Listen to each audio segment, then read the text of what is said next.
At ito, Dark and Light Side of Life, episode 231. So, sa gusto pong magpa-reading, magpa-ritual, magpa-cleansing, lahat-lahat, sabihin niyo lang po.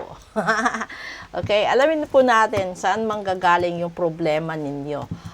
This will be February 27, advanced reading po natin. At iniimbitahan ko po kayo sa live natin sa Friday, the 28th, alas 8 po ng gabi. You can invite your friends.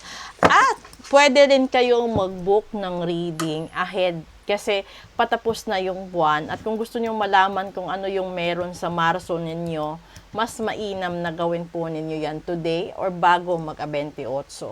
Okay? Kasi, syempre, may first Friday, may first Tuesday. Okay? Ngayon, unang pinanggalingan ng problema, yung mga natatanggap mo. Pangalawa, ang taong inaasahan mo ay, at pangatlo,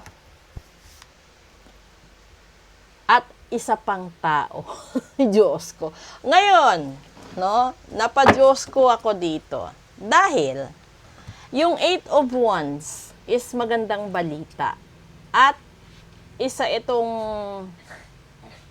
positive card na pwede kang bumiyahe, gumala, tumanggap ng mga magagandang blessings, magaganda, lahat-lahat ng gusto mo. So, posible, lahat ng natatanggap mo ay galing sa dalawang tao. Yung dalawang tao na yon is isa, mas mature, yung isa, kaedad mo or mas bata sa'yo. Dito tayo nagkatalo, okay? Tignan natin yung light side of life, kung ano yung ibig niyang sabihin sa tatlong yan. Una, ay, talagang Knight of Cups. Pangalawa, the Two of Cups. Ay, and pangatlo, the Nine of Pentacles. Ngayon dito, lumabas na nga talaga, di ba? So, ibig sabihin, yung tinutukoy niya dito is yung dalawang tao na ito. Dito natin ibaba, okay? Yung dalawang tao na yan. Kasi, may tao na talagang totoo mong mahal at totoong nagmamahal sa'yo. Pero may isang tao na kayang ibigay ang lahat na hindi kayang ibigay ng taong mahal mo. Pero alam mo ba na yung tao na naka-destiny sa'yo or nakatadhana sa'yo, ito yung taong mahal mo at nagmamahal sa'yo. Hindi yung tao na kayang ibigay lahat ng luho mo sa buhay. Kaya ka nalulubog sa problema ngayon dahil sa dalawang sitwasyon. Sa totoo mong mahal at sa taong binibigay lahat ang gusto mo.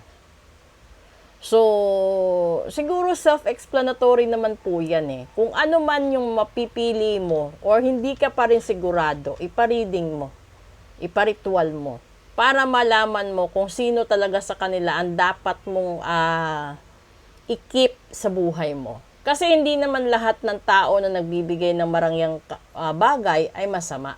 Hindi rin lahat ng tao na nagmamahal ng lubos ay mayaman.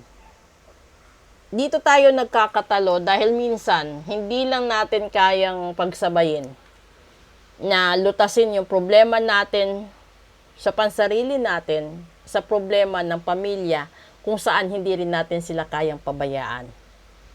Ganyan minsan nagkakaumpugan yung mga problema dahil ganito Pinoy di ba?